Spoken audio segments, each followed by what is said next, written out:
Bonjour à tous et bienvenue sur Swissborg Mania, la chaîne crypto qui se passionne pour l'écosystème de Swissborg. Aujourd'hui, on va faire une vidéo un petit peu spéciale. Normalement, on fait ça en live, mais on a eu un petit souci technique tout à l'heure lors du live. Donc, on va la refaire en accéléré pour pouvoir transmettre un petit peu l'essentiel de l'information qui touche Swissborg depuis mon retour de congé où j'ai été attaqué par des moustiques, attaqué par plein de choses. Mais en tout cas, je suis de retour et on va pouvoir parler de tout ça.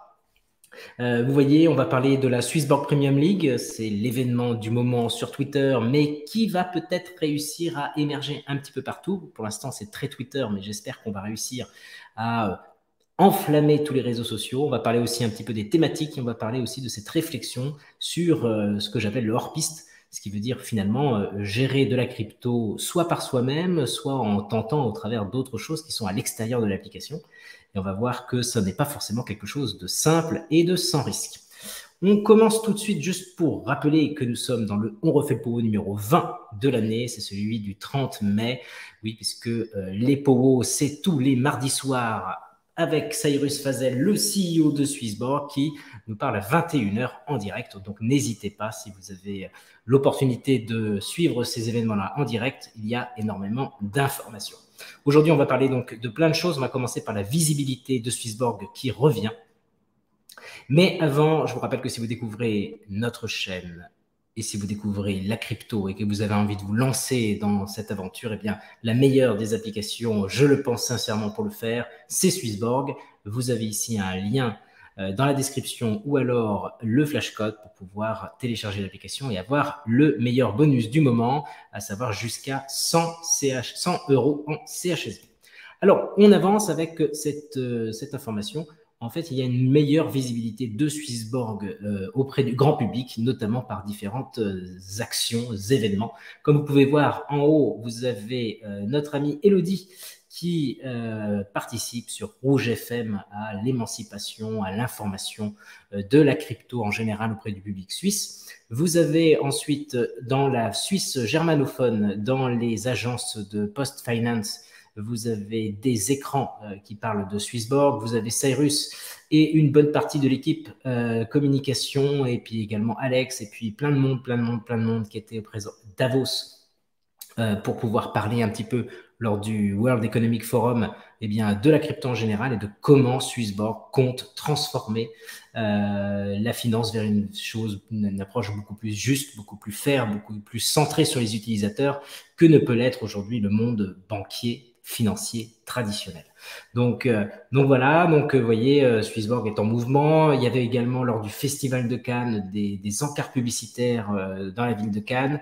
Vous en aviez aussi des manifestations qui étaient présentes lors du Grand Prix de Monaco avec des distributions de flyers, etc. Donc ça commence à rentrer un petit peu dans le paysage de la rue, dans le paysage audiophonique. Donc peut-être qu'un jour, nous aurons plus de choses et pas seulement sur Internet. Autre élément qu'on a un petit peu parlé, c'est on se pose la question, mais comment sont réparties les équipes de Swissborg? On sait qu'on commence à dépasser les 300 employés. Comme vous voyez ici, vous avez la répartition. Vous voyez qu'il y a à peu près un quart d'ingénieurs. Vous avez pas loin de 15% qui est destiné au marketing. Et c'est important le marketing parce que même si vous avez le meilleur des produits, si vous ne le communiquez pas, si vous ne faites pas connaître votre produit, eh bien malheureusement, vous n'aurez personne pour vous rejoindre. Le bouche à oreille a très bien marché, c'est Swissborg, mais quand vous êtes dans une période un petit peu comme en ce moment, de calme plat sur le marché de la crypto, Bitcoin range entre 28 000 et 32 000 $, on ne sait pas trop dans quelle direction il va aller, et bien fatalement, vous avez moins d'adoption.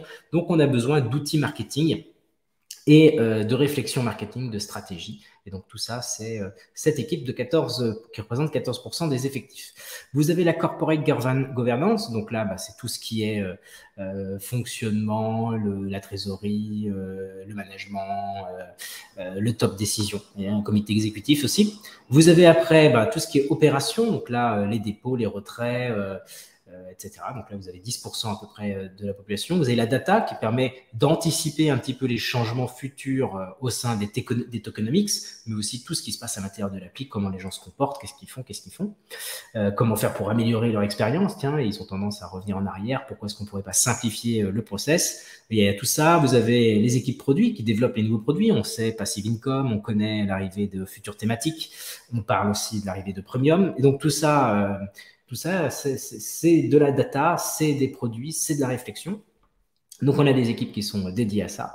Vous avez après le community succès, donc c'est faire en sorte que Swissborg soit aligné avec ses utilisateurs et que ses utilisateurs se sentent alignés avec Swissborg, donc que nous avancions tous main dans la main. Donc ça aussi, c'est une bonne partie. Et puis après, vous avez tout un ensemble de fonctions support, mais également légales. Hein, c'est très important. Vous savez que Swissborg est une société qui est régulée, qui a la licence PSAN. Donc ça, c'est vraiment un marqueur blanc pour dire vous pouvez y aller, il n'y a pas de souci. Donc les approches aussi risques pour éviter des gros problèmes sur la DeFi, par exemple. Et vous avez aussi une équipe d'investissement qui est là pour concevoir et gérer les nouveaux produits qui sont sur le point d'arriver. Donc, vous voyez, un ensemble de choses. J'ai oublié de parler évidemment des ressources humaines et puis tout ce qu'on peut avoir comme fonction logistique qui peuvent venir soutenir toutes ces équipes. On ne peut pas être une société tech sans avoir beaucoup d'ingénieurs, mais vous ne pouvez pas être uniquement composé d'ingénieurs, surtout quand vous êtes dans un secteur en pleine croissance, avec évidemment des innovations qui déboulent de partout et donc dont il faut adapter les tokenomics d'un jeton. Et il faut aussi capter une partie des nouveaux utilisateurs. Et donc, c'est l'approche marketing. Je vous rappelle que et ça paraît un petit peu évident, mais quand vous êtes dans une société technologique avec un produit, eh bien, fatalement, la raison, une fois que votre produit est là, il faut qu'il soit utilisé par un maximum de monde. Ça coûte très peu de choses que vous soyez 1 million, 2 millions dans le fonctionnement. Il vaut mieux être 2 millions que 1 million, ça rentabilise tout de suite beaucoup plus la bécane. Donc, ce qu'il faut, c'est que nous soyons de plus en plus nombreux. Heureusement, beaucoup de choses dans les cartons pour atteindre cet objectif. Alors, un autre élément qui est hyper important, c'est la soutenabilité du système Swissborg pendant cette période de bear market.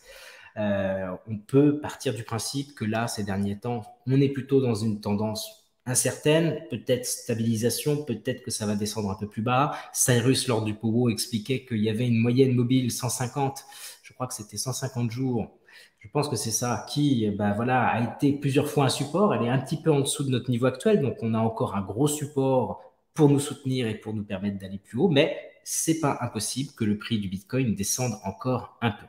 En tout cas, pendant ces périodes difficiles, il y a beaucoup de faillites. Hein. Ça s'est vu en 2017-2018. Il y a eu énormément de faillites. Plus de 90-95% des ICO n'ont pas été en mesure de délivrer un produit. Oulala, youkou youkou, hip hip hip, hurrah, cocorico, si on peut dire. Hein. Voilà. Swissborg fait partie de ces quelques entreprises qui ont réussi à survivre à un bear market, qui non seulement ont réussi, mais en plus ont terriblement grandi en termes de communauté, ont une application qui fonctionne, qui est sortie, qui rapporte de l'argent, Swissborg est rentable. Donc tout ça, c'est un marqueur et il faut du coup, on le sait, c'est cyclique, il faut être en capacité pour Swissborg de tenir pendant cette période néfaste avant que de nouvelles périodes fastes reviennent. Et donc la méthode qu'utilise Swissborg, c'est d'être dans le durable, c'est-à-dire qu'il ne faut pas qu'une solution à l'intérieur de l'application coûte de l'argent et mette en péril le modèle économique. Donc c'est très important. La bonne façon de faire, c'est donc de ne jamais donner plus que ce que ça rapporte et de veiller à ne pas dilapider la trésorerie. Vous savez que Swissborg a une quantité de jetons pour pouvoir distribuer le yield. Et l'idée, c'est de surtout pas tout dépenser pendant cette période-là. Or, c'est ce qui peut facilement arriver quand vous avez des modèles de gestion un peu trop rapides, un peu trop à l'emporte-pièce, où on vous promet le rendement non pas en jetons placés, hein, par exemple avec Ether, vous placez vos Ethers, on vous donne des Ethers chez Swissborg, mais ailleurs, on peut vous donner un jeton de la maison. Le problème, c'est que quand vous êtes en bear market et que tout s'effondre, et que les petits jetons de plateforme perdent beaucoup plus que Bitcoin, perdent beaucoup plus qu'Ethereum. Hein. Regardez, les concurrents principaux ont énormément perdu en valeur leurs jetons par rapport à Bitcoin et Ethereum. C'est le cas de CHSB aussi, mais c'est moins grave. Pourquoi? Parce que quand vous devez donner du 5, 6, 7, 8, 10%, comme certains c'est incroyable, distribuent ces sommes-là parce qu'ils distribuent du jeton natif et pas le jeton déposé, en fait, toute leur trésorerie est en train de partir. Si je dois vous donner 1000 euros avec un jeton qui vaut 1 dollar, ça fait 1000 jetons. Par contre, si je dois vous donner toujours 1000 euros avec un jeton qui a perdu 80% de sa valeur et qui vaut 2 centimes, 20 centimes, vous vous rendez compte, c'est 5000 jetons que je dois distribuer. Donc en fait, toutes ces sociétés qui vous donnent un rendement, non pas dans le jeton que vous placez, mais dans le jeton de leur trésorerie, sont en train de vider considérablement leur caisse. Et c'est pas dit que ça tienne longtemps. Alors, comment ça marche chez Swissborg pour éviter cet écueil? Eh bien, tout simplement, nous avons un gâteau que nous partageons sur l'année. Ce gâteau grandit plus ou moins en fonction du Community Index. Donc, quand les choses vont bien, nous avons un gros gâteau. Quand les choses vont moins bien, le gâteau se diminue. Donc, c'est sûr que ça fait mal un petit peu de voir mauvaise performance, mauvais score, mauvais rendement. Du coup, je touche moins avec mes CHSB que j'aurais pu toucher si j'avais un beau score. Bon, la chance, c'est que nous sommes dans un système où nous pouvons contribuer à faire en sorte que ce score augmente, puisque nous avons l'action sur les réseaux sociaux, nous pouvons inviter du monde, nous pouvons être de plus en plus nombreux à détenir du jeton. Et on a des choses à notre main, pas simplement à la tête de Swissborg pour pouvoir faire des choses.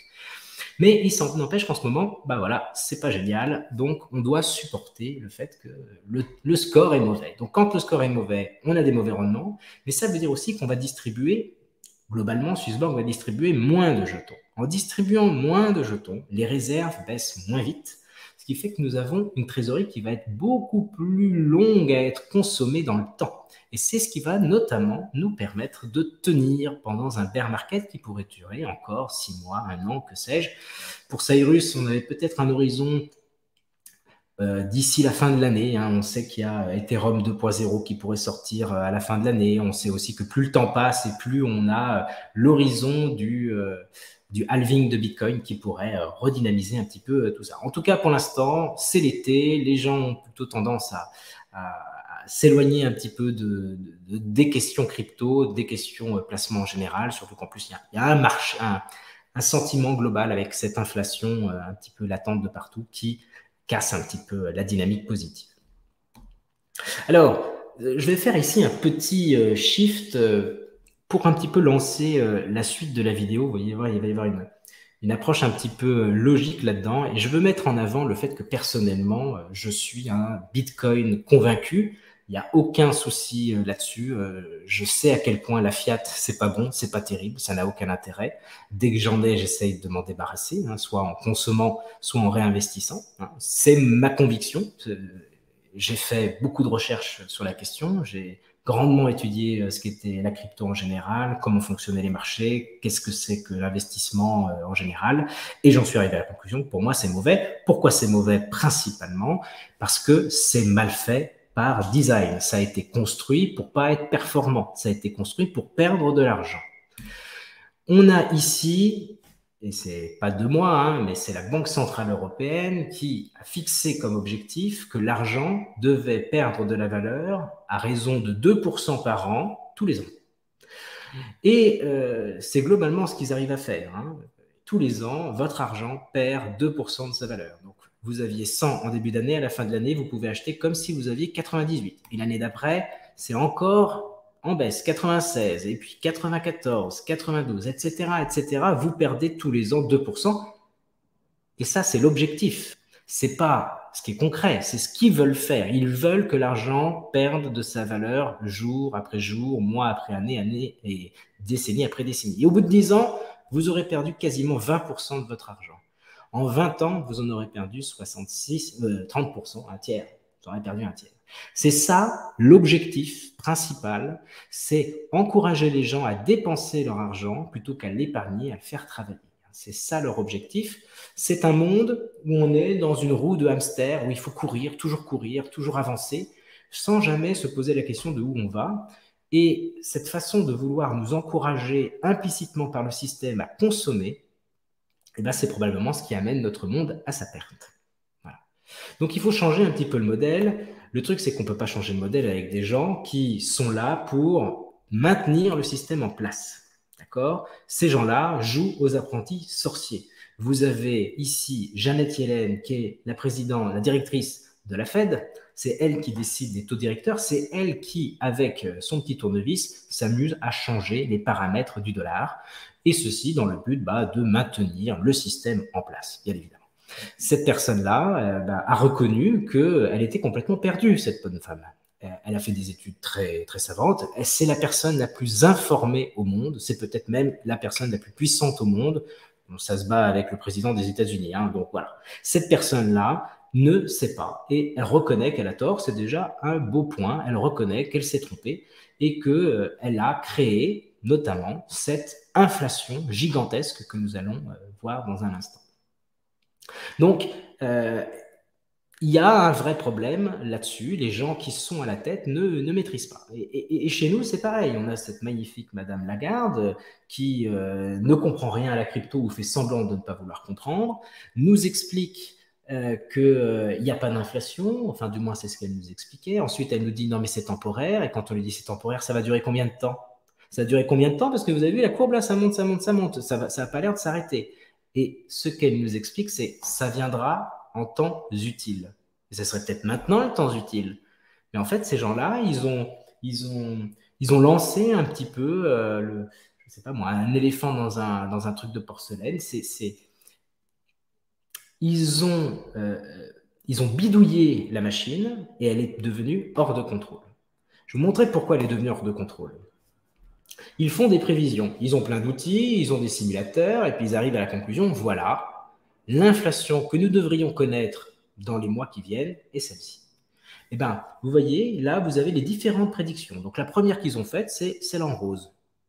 Bon, ok, celle en rose, c'est ça. C'est pas énorme, on vise les 2%, bon, on y est. La bleue, quelques mois plus tard, on est en juin 2021, il y a une petite hausse d'inflation, mais c'est normal, on gère. D'ailleurs, même, ils voulaient cette inflation. On monte, et puis on se rapproche, et puis en fait, ils adaptent leurs prévisions, bien sûr, pour pas paraître complètement comme des idiots, parce qu'ils ne peuvent pas rester avec un truc comme ça. Et vous voyez, la réalité, l'actuelle inflation que nous avons en zone euro, eh bien, elle est là. Voilà, on dépasse les 6%. On visait 2, ben non, on a plus de 6, et je pense même qu'on va voir dans les mois qui viennent une inflation encore plus importante. On n'est pas loin de certaines inflations de petits pays qui commencent à complètement perdre les pédales. Alors là, on peut se poser la question, quelle est la méthode qui est utilisée? Pour moi, on se rapproche de la méthode du doigt mouillé. Hop, voilà, je prédis ça. Ils n'ont aucune... Ils ont fabriqué... Alors évidemment, si, ils ont une méthode, ils ont leur objectif, mais leur agenda, leur objectif à eux n'est pas le nôtre. Le nôtre, c'est de préserver notre argent, c'est d'éviter qu'il soit dilapidé, qu'il soit gaspillé, qu'il tombe, qu'on ne puisse plus acheter dans... Moi, quand je mets de l'argent de côté, c'est pour pouvoir acheter demain, c'est pour acheter dans 2 ans, c'est pour transmettre à mes enfants. C'est pour ça que je mets de l'argent de côté. C'est parce que j'ai peut-être des projets, j'ai peut-être envie d'acheter une maison, j'ai peut-être envie de monter un business, j'ai peut-être envie de partir en vacances dans 6 mois avec mes amis. Et qu'est-ce qui se passe si mon argent ne vaut plus rien? Voilà. Donc, on a ce souci-là sur la monnaie fiat. Par construction, elle n'est pas bonne. Et on met des gens à la tête qui sont là pour bidouiller, pour sauver les meubles, sauf que ça ne marche pas et ils ne sont même pas capables de faire de bonnes prédictions. Donc, autant vous dire que faire des bons choix, on est loin de la réalité. Alors, Bitcoin est là pour sauver la mise, parce qu'enfin, grâce à Satoshi Nakamoto, ce grand homme ou ce groupe de personnes qui nous a découvert la façon de transférer de l'argent électroniquement sur Internet sans créer de copie, il a décidé, parce qu'il y a plein de solutions différentes de créer cette chose, il a décidé une inflation qui serait dégressive dans le temps et qui va tendre vers zéro. Nous n'aurons plus d'inflation avec Bitcoin, on en a encore un peu, mais on va tendre vers zéro parce que nous allons finir par avoir la totalité des Bitcoins émis et c'est mathématique. Il n'y a plus d'humain qui va dire je vais augmenter la masse monétaire ou je veux réduire la masse, je veux encourager les gens à consommer et puis là il faut arrêter que les gens consomment. Non, ce n'est plus du domaine de l'humain, c'est les mathématiques qui nous dictent quelle est la création monétaire. Et cette création monétaire va tendre vers zéro dans les années qui viennent. Et ça va être incommensurablement meilleur pour nous, je le pense sincèrement. Vous savez que peut-être qu'en économie, vous avez 2 batailles qui s'opposent. Vous avez d'un côté les Autrichiens qui pensent que la monnaie devrait être purement qui devrait être la moins manipulable, la moins transformable possible. Et puis vous avez les keynésiens qui, eux, veulent tripatouiller pour pouvoir finalement encourager, inciter les gens à se comporter de telle ou telle façon. Bitcoin, c'est clairement les Autrichiens. On ne veut pas toucher à cette monnaie. On veut la rendre la plus sûre, la plus solide, la plus forte, qu'elle puisse maintenir le plus de valeur possible à travers le temps. Voilà. C'est deux visions qui s'opposent. Et donc, petit à petit, il va falloir passer, en tout cas c'est ce que nous faisons et c'est peut-être ce que vous ferez, il n'y a pas de conseil là-dedans, mais c'est un moyen de se prémunir si ça commence à vous faire peur. Alors, je vais parler maintenant de cette vision un petit peu du hors-piste. Vous savez, si vous avez déjà fait du ski, voilà, il y a un domaine skiable sur lequel il y a des pistes. Et ces pistes, on leur donne un code couleur. Il y a la piste verte qui est la plus facile. Il n'y a pas de problème, tu peux y aller, garçon. Tu risques pas trop de tomber. Tu peux tomber, mais tu risques pas trop de tomber. Par contre, si tu vas dans la piste noire, eh bien là, il faut être un peu plus solide, mais on a quand même des gars qui sont passés avant. Il n'y a pas de problème. Il n'y a pas un arbre qui s'est cassé la figure. Il n'y a pas de risque d'avalanche. On a baqué le truc. Et puis, si jamais on ne le sent pas bien, on va fermer la piste, tout simplement. Donc, on a un système un petit peu accessible à tous. C'est pour la masse, hein, c'est pour le grand nombre. On peut aller facilement skier sur un domaine skiable. À côté du domaine skiable, vous avez la zone hors piste. La zone hors piste, c'est pas quelque chose de mal en soi. Vous pouvez aller faire du hors piste. Il y a juste une toute petite barrière en plastique hyper facile à enjamber et vous pouvez y aller. Mais là, c'est votre risque. C'est vous qui assumez d'aller dans un endroit plus dangereux, plus risqué. On ne va pas envoyer un gamin qui est flocon en hors-piste. On va lui dire, fais tes gammes d'abord. Il faut connaître, il faut apprendre, il faut découvrir par soi-même et il faut tomber un certain nombre de fois avant de se risquer d'aller faire du hors-piste. Voilà. Ça requiert de l'expérience et ça requiert surtout, et là vous voyez mon parallèle avec la crypto, ça requiert d'assumer derrière les choix que nous faisons. Voilà. Donc, le hors-piste, pour moi, je vais le décrire comme tout ce qui est en dehors de l'application Swissborg. Et vous pouvez, il n'y a aucun problème, le faire. Hein, et on va parler de quelques exemples. Il y a un élément qui est aussi important à avoir en tête, c'est que le hors-piste, eh bien, vous ne le faites pas n'importe quand. Voilà. Hein, d'une manière générale, on a un ensemble de conditions, un peu comme à la montagne. Eh bien, parfois, on peut faire plus facilement du hors-piste parce que les conditions sont idéales. Il n'y a pas de risque d'avalanche, il fait beau, il n'y a pas, voilà, il y a beaucoup moins de problèmes. Donc, en fait, c'est quand même important de prendre un petit peu la température, prendre un petit peu les données que nous avons et qui nous permettent de dire là, c'est quand même un petit peu chaud. Voilà un petit peu pour ce premier élément. Alors, je vais vous donner 3 petites histoires d'hors-piste qui m'ont été rapportées lors de ces 15 derniers jours parce que vous avez vu, il y a eu une avalanche. Une avalanche, elle peut survenir en haut de la montagne et descendre jusqu'à la vallée. Vous pouvez subir l'avalanche alors que vous n'êtes même pas sur les pistes. C'est quelque chose qui entraîne beaucoup de choses. Donc, quand vous êtes en hors-piste, évidemment, vous prenez tout dans la gueule beaucoup plus facilement. D'ailleurs, c'est là où il y a souvent les avalanches, c'est dans le hors-piste. Mais là, l'avalanche que nous avons eue avec l'effondrement de Terra Luna, incroyable. C'est le plus gros problème que la crypto ait connu sur un stablecoin depuis que ça existe. C'est le plus gros événement qui s'est produit. Et donc, forcément, ça a eu des conséquences un peu partout. Et si vous en avez subi, vous avez été victime de ce grand effondrement, j'en suis malheureusement désolé pour vous et pensez bien que je vous accorde toute ma sympathie. Mais il ne faut pas oublier que voilà, ça n'effondre pas tout le système, ça n'a effondré qu'une petite partie. Il y a la chance, c'est que nous avons à l'intérieur de Swissborg, c'est que les choses sont ségrégées. Donc, vous avez pu perdre des UST, enfin, vous n'avez pas perdu vos UST, vous avez perdu de la valeur dans l'UST, mais vous n'avez pas perdu la valeur que vous aviez en Ether, en Bitcoin, etc. Alors, il y a eu un effet marché qui fait que ça a perdu, vous n'avez pas perdu vos jetons. Et ça, c'est très important parce que parfois, et on va le voir, c'est l'histoire un petit peu de celui qui est venu vers moi et qui m'a expliqué, j'étais dans la DeFi et j'étais dans Swissborg. J'avais les deux, j'ai voulu me tenter. Hein. J'ai vu des beaux taux ailleurs, plus élevés que chez Swissborg. Évidemment, il y en avait des taux sur UST, mais il y avait aussi des taux sur d'autres jetons plus élevés ailleurs. Et en fait, le souci, c'est que, eh bien, même s'il était tout seul aux manettes, hein, il n'a pas fait confiance à qui que ce soit, mais il a testé les protocoles et il me dit, mais malheureusement, aujourd'hui, je ne peux plus les récupérer parce que cet argent que j'avais mis, des Ethers, que j'avais mis du Solana, que j'avais mis des choses comme ça dans ces protocoles, à l'intérieur, il y avait de l'UST et je me retrouve aujourd'hui bloqué parce qu'il n'y a plus la valeur que j'ai mis. J'ai droit à quelque chose, mais en fait, ça n'a plus aucun intérêt d'aller le chercher. Voilà. C'est ce qui peut se produire parce que les avalanches, elles entraînent beaucoup de choses dans leur passage. Elles embarquent. Alors que, il m'a dit, chez Swissborg, j'avais de l'UST. Je suis sorti, je ne suis pas sorti. En tout cas, c'était ma responsabilité de prendre la décision de sortir ou pas. J'ai décidé d'en sortir une partie, de ne pas sortir la totalité. Donc, ce que j'ai laissé à l'intérieur et que je n'ai pas revendu, bah, je l'ai perdu.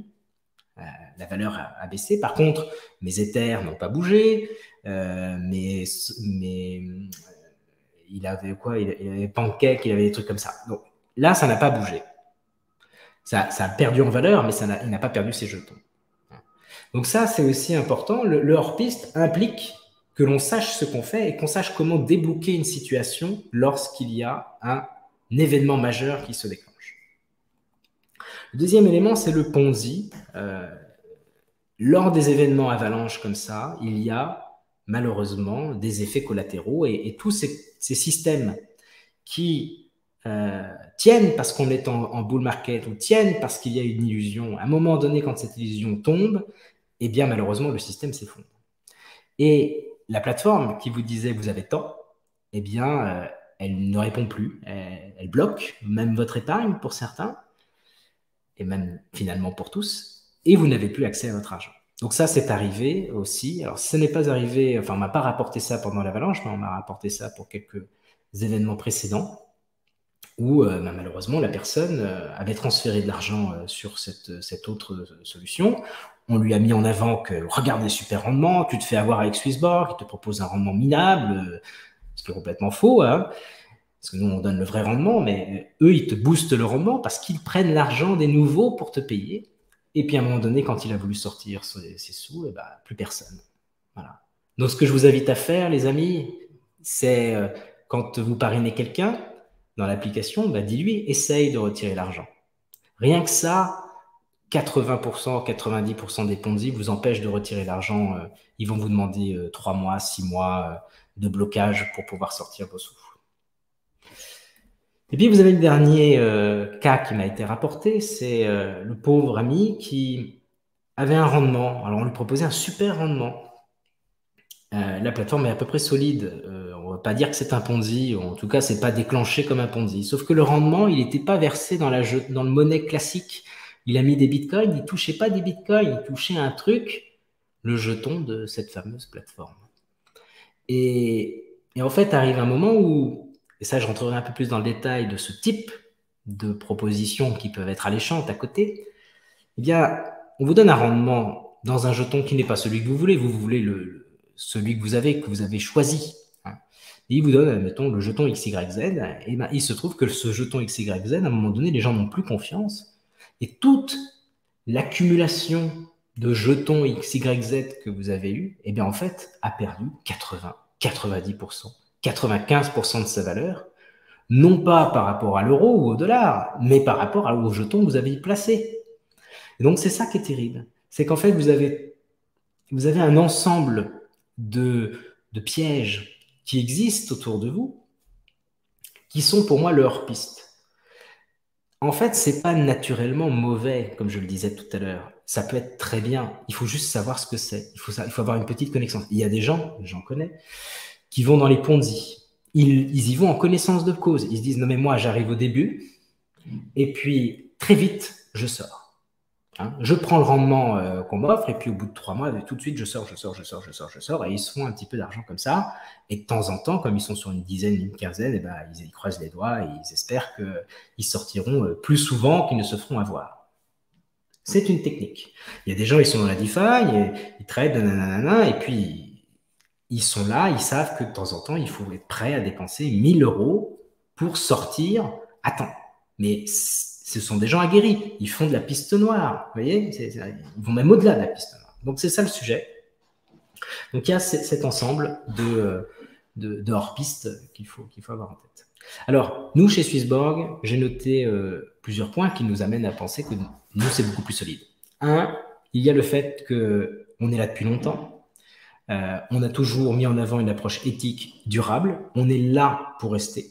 On est là pour construire quelque chose dans le temps. Cyrus le répète.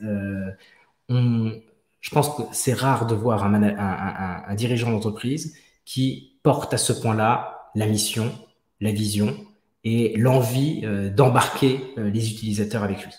Donc, il y a ce côté-là. Le deuxième élément, c'est ce que je vous disais tout à l'heure, c'est ce côté distribution maîtrisée des récompenses en CHSB. Autant les autres, il n'y a pas de problème parce que c'est uniquement le rendement généré qui est distribué. Autant avec le CHSB, ça vient de la réserve. Donc, c'est très important que ce soit distribué plus ou moins au compte-gouttes et surtout quand le marché, entre guillemets, souffre un petit peu. Troisième élément, c'est que quand vous allez dans la DeFi, quand vous allez dans ces trucs-là avec Swissborg, eh ben vous avez bien compris que c'est géré par des pros. Personne n'a perdu de l'argent n'a perdu de jetons dans cette histoire. Même les gens qui avaient des UST ont toujours leurs UST. Alors évidemment, le marché a baissé, donc ils ont perdu de l'argent, mais ils n'ont pas perdu de jetons. Et ça, c'est notamment parce que c'est géré d'une main de maître. En plus, les fonds sont ségrégés. Donc, il y a l'argent de Swissborg d'un côté et l'argent de chaque utilisateur les uns à côté des autres et on ne mélange pas. Tout ça est bien séparé. D'ailleurs, c'est ce qui a valu à Swissborg le fait d'être reconnu par l'AMF avec cet enregistrement. Et le dernier élément, c'est que vous avez le vrai rendement avec Swissborg. Il n'y a pas un rendement boosté, il n'y a pas un rendement qui mettrait en péril le système. Non. Ce que vous avez, c'est que vous avez mis des jetons. Avec ces systèmes-là, vous avez un petit peu plus de jetons. Par contre, ça veut dire aussi que quand le jeton en question il monte, vous avez la hausse du jeton en plus du rendement. Par contre, quand le jeton baisse, vous subissez aussi la baisse du jeton. Et c'est ce qui s'est passé avec Luna, le jeton UST, le stablecoin. Malheureusement, il a dépégué, il a perdu son équilibre. Heureusement, Swissborg avait fait des alertes, avait annoncé sur l'application qu'il y avait des risques. Il y a eu un article dans le blog, j'ai fait une vidéo presque complète sur le sujet en disant voici les risques, les voilà, faites attention, etc. Et puis quand Anthony a fait un tweet en disant danger, bon, moi je vous ai retweeté l'affaire et je vous ai dit je n'ai plus d'UST, je vous invite à faire de même, ça ne vaut pas le coup pour le risque encouru. J'étais en vacances, je n'ai pas pu vous faire une vidéo, mais vous avez... si vous me suivez sur Twitter, c'est aussi peut-être l'intérêt de le faire, c'est que je retweete les éléments importants de Swissborg. Alors, je vais vous donner un exemple plus clair du risque hors piste que certains ignorent. On va partir pour hypothèse que vous avez Bitcoin qui rapporte 2% par an. C'est le rendement sans risque hypothétique. C'est probablement pas le rendement sans risque du moment. Ça, c'est une hypothèse pour que les chiffres soient simples. Ça rapporte 2%. Voilà. Un risque maîtrisé, normal, peu de risque. Chez Swissborg, comment ça marche? Chez Swissborg, on donne 2% à ceux qui ont bloqué beaucoup de jetons, les Genesis, les générations. Ils ont le rendement qu'on génère. Voilà. Ça veut dire qu'on ne prend pas de frais, ça veut dire qu'on ne dépense pas plus non plus. On leur donne ce qu'on gagne. Basta. Les communities, on leur donne 1,5. Donc, ça veut dire que Swissborg garde 0,5% de frais pour eux. Et pour les standards, ceux qui ont décidé de ne bloquer aucun jeton, eh bien, eux, ils ont 1%. Voilà. Ils ont la moitié du rendement. Ça, c'est intéressant parce que ça veut dire que Swissborg gagne de l'argent et le dit. Et c'est clair et c'est compréhensible. Et moi, ça me plaît. Ok, je suis Genesis, je ne paye pas de frais. J'ai le taux plein. Mais même d'une autre façon, quelqu'un qui est là et qui se dit, ok, au moins je sais combien ils me prennent. Deux, je sais qu'ils gagnent de l'argent. Donc, s'ils gagnent de l'argent, ça veut dire qu'ils sont capables de faire face au paiement des salariés. Parce que si vous arrêtez de payer les salariés, qu'est-ce qui se passe? Donc, le fait que vous soyez dans une entreprise qui annonce les frais, prend des frais et gagne de l'argent, c'est un moyen de voir sereinement l'avenir. Mettons-nous maintenant sur une plateforme XYZ, dont vous choisirez le nom. Elle vous promet un taux fixe. Chez Swissborg, c'est un taux qui est variable. Un taux fixe à 5%. Peu importe les conditions, allez savoir comment, ça gagne 2, ils vous proposent du 5. Et ils vont même aller plus loin, ils vont vous dire si tu acceptes de ne pas être payé en Bitcoin, mais d'être payé avec mon super jeton XYZ, je te donne 2% de plus, ce qui te fait du 7. Alors, deux choses l'une. Soit ils ne vont pas chercher un rendement sans risque, et ils vont chercher quelque chose de risqué. Ils vont vous dire, en fait, je te fais gagner du Bitcoin, mais en fait, derrière, ils avaient de l'UST. Derrière, ils avaient un protocole à la mort moelleux. Ils prenaient énormément de risques sur votre dos. Et quand le problème survient, eh bien là, malheureusement, vous n'avez plus vos Bitcoins. Ce qui ne s'est pas passé chez nous. Ou deuxième solution, pour pouvoir vous payer ce rendement supplémentaire, ils piochent dans leur caisse. Ils piochent, ils piochent, ils piochent. Et qu'est-ce qui se passe quand on pioche trop? Qu'est-ce qui se passe quand on vide le carton? Et bien à un moment, il n'y en a plus. Et quand il n'y en a plus, il y a un problème. Parce que ça veut dire que là, vous ne pouvez plus maintenir les taux que vous proposiez. Si vous ne pouvez plus distribuer les 2% en plus, si vous ne pouvez pas plus faire, qu'est-ce qui se passe? Vous ne les versez plus. Donc, vous baissez les taux, vous êtes obligé de dire, je vous verse plus 7, je vous baisse à nouveau 5, je vous verse à nouveau 4.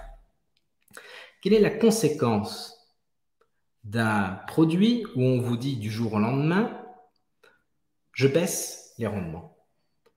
Le service que je vous fais du jour au lendemain, sans avoir été prévenu, je diminue ou je divise par 2 ou par 3 les rendements. Le cours de votre jeton XYZ, il se casse la figure. Et le cours du jeton XYZ, c'est dommage parce que c'est exactement ce qu'il vous donne comme rendement. Il ne vous donne pas du Bitcoin, il vous donne du XYZ qui va se casser la figure parce qu'ils prennent plus de risques ou parce qu'ils vident leur caisse. Et quand il n'y a plus d'argent dans les caisses, c'est là que les problèmes arrivent.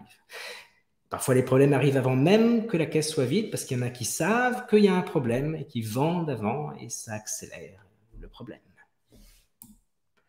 Alors, si un modèle économique ne génère pas des revenus pour se maintenir, soit il disparaît, effondrement, tout le monde s'enfuit, il n'y a plus rien. C'est un autre monde, ce n'est plus l'URSS, c'est les Russes. Même si on peut se dire les Russes, bon voilà.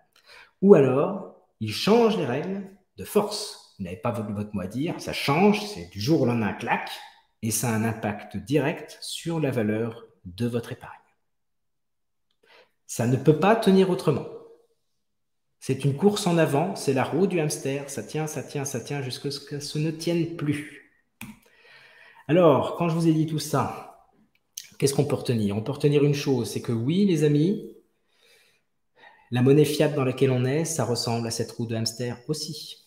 On fabrique de plus en plus d'argent, l'argent perd de plus en plus de valeur, tout ça n'a pas de fondamentaux, il n'y a pas d'or derrière, il n'y a pas tout ça c'est que du papier, ça ne vaut rien. Donc il y a un bon moyen, c'est d'aller creuser un petit peu du côté de Bitcoin, essayer de comprendre comment ça marche et d'investir là-dedans. Pour ça, vous avez cette superbe application dans laquelle je crois énormément. Et si vous avez envie de partager ça auprès de vos amis, vous avez le Smart Send. Vous pouvez transmettre gratuitement des bitcoins à des amis, à leur offrir, allez tiens, un petit bout de bitcoin, découvre ce que c'est, on en reparle dans 3 ans, on en reparle dans 6 mois, on en reparle ensemble, je t'aide à mettre à jour ton compte et à avancer dans l'aventure. Ça, c'est la première solution. Vous pouvez aussi offrir des CHSB à vos amis avec ce Smart Send, ce fameux Smart Send. Là, vous avez un petit tutoriel qui se met en place pour vous expliquer en quelques clics comment ça marche. Et si vous le faites avant le 8 juin et que vous invitez jusqu'à 5 amis comme ça, si vous êtes standard, ou 10 si vous êtes premium, eh bien, vous pourrez gagner plus, vous pourrez recevoir aussi une petite récompense pouvant atteindre 100 CHSB. Donc ça, c'est un bon moyen pour nous de parrainer, de faire venir du monde dans l'application. Et c'est aussi un bon moyen pour vous de faire découvrir la crypto à votre entourage parce que, vous l'avez compris, si vous êtes comme moi et que vous pensez que l'avenir est plutôt là-dedans que dans les petits papiers qu'on nous fabrique et dont l'objectif c'est que ça perde de la valeur, eh bien, vous ferez plaisir à beaucoup de gens et peut-être que vous leur éviterez des malencontreuses aventures. Je vous rappelle quand même, et vous le savez, et je vous le dis, on n'investit que ce qu'on est prêt à perdre dans la crypto, on se donne du temps, on apprend, on profite de toutes les opportunités pour comprendre ce qui se passe et ainsi être une meilleure personne individuellement, mais aussi pour pouvoir mieux gérer son patrimoine demain. On va parler très rapidement des Premium League. Vous voyez, il y a une quarantaine de personnes qui sont autour de cette initiative. C'est une initiative lancée par Swissborg. L'objectif, c'est de créer un momentum, que tout le monde commence à voir Swissborg un peu partout sur les réseaux sociaux. Vous avez 4 équipes. Vous avez la Team Gen, dans laquelle votre serviteur est présent. Vous avez la Team Com avec Dadex. Dadex, c'est un gars super, une équipe un petit peu internationale. Il y a du français, il y a de l'allemand, il y a de l'anglais. C'est des super gars chez Teamcom. Chez Teampio, c'est ceux qui sont hyper en avance en ce moment. C'est l'idée par Romain, les yeux verts. Donc, regardez ça. Il y a des gens très, très bien. J'adore Ibrahim qui a fait des super chansons. Donc, il y a énormément de choses. Vous avez la Team XP aussi, la Team X, qui aussi, là, est autour. Donc, il y a des nouveaux premiums qui vont arriver. Ça, c'est quelque chose qu'on sait. On l'a vu, il y a eu un message qui a été parti dans ce sens-là.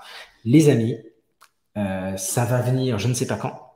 On ne sait pas combien les nouveaux premiums vont compter. On sait juste qu'il y en a de nouveaux, que ça tease pas mal. Donc, il faut se préparer à ce que quelque chose arrive. Si vous voulez nous soutenir pour que Swissborg commence un petit peu à sortir dans les Twitter trends un petit peu partout, eh bien, il ne faut pas hésiter à liker, à retweeter les productions de nos amis. Il faut mettre du hashtag Team comme Team Gen, Team Pio, Team XP. Il ne faut pas hésiter à mettre aussi le hashtag SwissborgPL. C'est ce qui permettra à cette opération de fonctionner. Et j'ai bon espoir, les amis, que cela nous permette tous ensemble d'avoir un meilleur community index. Je vous invite à aller regarder cette vidéo de Swissborg Nation. Ok, c'est en anglais, mais ça vaut le coup. Pourquoi? Parce que dans cette émission, on apprend plus de choses sur les premiums. On apprend des choses aussi sur le fait que c'est une transition. Il y a eu, vous savez, un remodelage. On a déjà eu les générations qui ont eu le x2, mais ça ne va pas s'arrêter là et je pense qu'on en saura plus dans les semaines à venir. Ce que je note aussi dans cette vidéo-là, c'est que ce que Dany a expliqué, c'est que quand ils font un changement sur les premiums, ils font énormément de tests, d'analyse, de constatation de votre comportement, de mon comportement, de notre comportement à tous, pour savoir si on va avoir tendance à upgrader, downgrader notre premium. Et ce qu'ils en sont arrivés à la conclusion, c'est que oui, le move qu'ils ont fait sur le génération, le doublant, va conduire, selon eux, dans leurs estimations, à 3 millions de jetons supplémentaires bloqués. Donc, on verra dans le temps si ça se réalise. En tout cas, c'est leur calcul. Pourquoi? Parce qu'évidemment, s'il y a des Genesis qui diminuent, il y a probablement des communities qui vont passer génération. Et aujourd'hui, j'ai fait les calculs. Vous avez 38 générations supplémentaires qui sont apparues. Et vous avez non, c'est pas à ce moment-là. Je reviens dans un instant. Ce n'était pas pour ce moment-là. Mais voilà, il a dit aussi un truc qui est intéressant, c'est que nous devrions un jour, prochainement, avoir un espace personnel plus qualitatif dans l'application. Donc, il n'a pas trop détaillé ce que c'est, mais on sent bien que c'est le côté sur mesure que l'application va intégrer. C'est un peu ce que j'avais entendu là-dedans. Les nouveautés arrivent et il a expliqué un petit peu ce que je vous expliquais au début, cette approche Community Index qui a besoin de coller à la santé de l'écosystème pour ne pas nous mettre en péril. Voilà.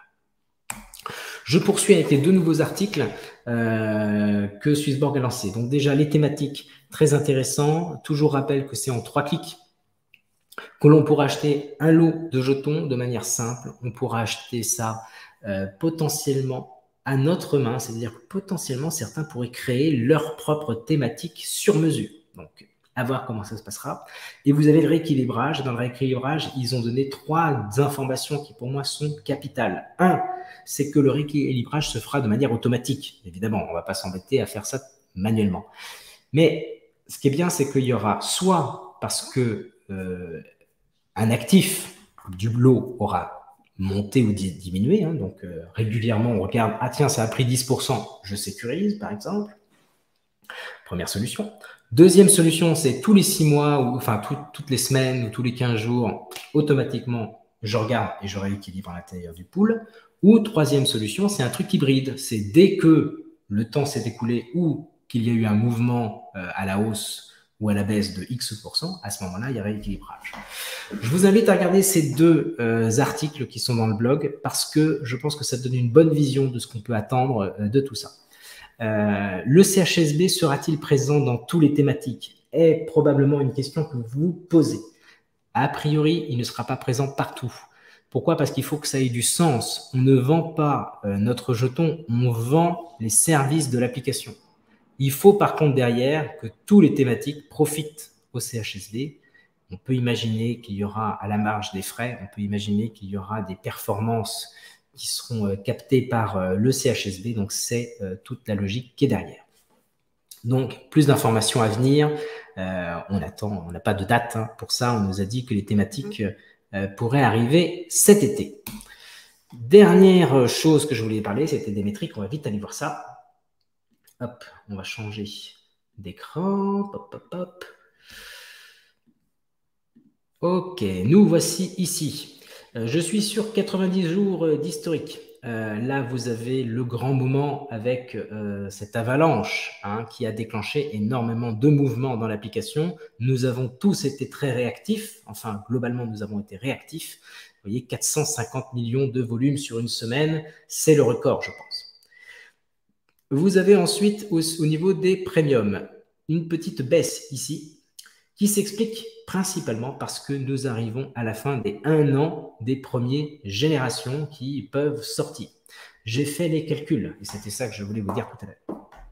Vous avez depuis la fin de l'anniversaire du lancement des communities, 314 personnes qui sont sorties. D'accord ? 314 personnes à 2000 jetons, ça fait 628 000 jetons.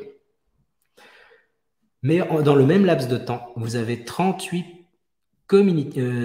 générations supplémentaires qui sont apparues. Vous voyez, il y a une petite accélération. Cette accélération à 38 générations, à 18 000 supplémentaires, je pars du principe qu'ils étaient community qui passent génération, ça fait 684 000. Si je vous fais les calculs, ça fait 56 000 CHSB supplémentaires bloqués. Ça, c'est, à mon avis, une bonne nouvelle. Globalement, quand je me mets ici et que je vois la quantité de jetons stackés pour le premium, vous voyez, nous restons stables entre 189 et 190 millions. Il n'y a pas péril en la demeure. En revanche, la circulating supply, elle est quasiment au plus bas. Donc ça, c'est un très bon signe de la santé de l'écosystème. Ça veut dire que nous avons de moins en moins de jetons disponibles sur le marché. Les jetons bloqués pour le yield, on est quasiment au plus haut. Hein. On avait fait une vidéo pour dire on se rapproche des 400 millions. Eh bien, on s'en rapproche toujours. Vous voyez, il y a eu quelques événements ces derniers temps qui ont fait changer la circulating supply, mais ça n'a pas eu d'impact sur la quantité bloquée sur le long terme. Au niveau des jetons brûlés, là, vous savez qu'on est dans l'attente du Protect and Choose et vous avez toujours quasiment 4 millions de dollars qui sont destinés à être brûlés le moment venu. Enfin, du moins, à acheter des jetons pour ensuite les brûler. On a eu plus de précisions à ce sujet-là lors justement de cette émission avec Dany. Et l'information, c'est quoi? C'est que la priorité, c'est avant tout de les acheter au bon moment, quand cela aura un impact massif sur le cours du CHSB. Donc, on est encore en attente de ce déclenchement. Voilà, le nombre d'utilisateurs continue à augmenter avec une trend qui nous fait particulièrement plaisir. Ici, c'était le moment où il y avait un boost. Je ne sais pas si vous vous souvenez, il y a eu un petit moment avec un boost. Je pense que c'était l'arrivée du PSAN, hein, parce que là, je suis sur 90 jours, donc ça devait être ça. Voilà. En attendant, je vous rappelle, hein, vous voyez les taux fortement baissés sur cette chose, c'est parce que Swissborg a tenu compte du fait que les conditions climatiques de la crypto n'étaient pas terribles et qu'il valait mieux fermer certaines pistes, voire plutôt réduire le risque pris sur les plateformes. Donc pour l'instant, tous les protocoles ont été mis vers quelque chose de très prudent, ce qui permet à chacun de dormir sereinement. Voilà. Donc, j'espère que tout ceci vous aura plu. Je suis désolé que nous n'ayons pas pu faire ceci en live à cause du problème que nous avons rencontré. J'espère que tout ceci vous plaira. Ça me permet de juste de rajouter une petite chose. Faites bien attention, je ne propose aucune formation payante, je ne fais aucun coaching en crypto, je ne fais rien de payant. Donc, si vous voyez quelque chose passer, le doute s'impose. Je dis pas qu'un jour on se lancera pas dans quelque chose comme ça, mais en tout cas c'est pas prévu d'ici 3 mois, 6 mois, c'est pas dans les plans. Alors peut-être que la situation nous fera changer les choses, mais en tout cas pour l'instant, si vous voyez quelque chose circuler disant Swissborg Mania te propose une formation, un coaching, envoie-moi ton argent, je le gère à ta place, ce n'est pas nous. Soyez extrêmement prudents, les amis. Avec les temps difficiles, beaucoup de gens cherchent à abuser des autres. C'est clairement pas notre ambition ici. Nous, on est là pour voilà, partager notre enthousiasme pour cette application dont beaucoup de choses sont attendues pour cet été. J'espère que ceci se traduira de bien des manières. Et je vous souhaite à tous une très bonne soirée. Et je vous dis à ciao, bye bye. Salut les amis.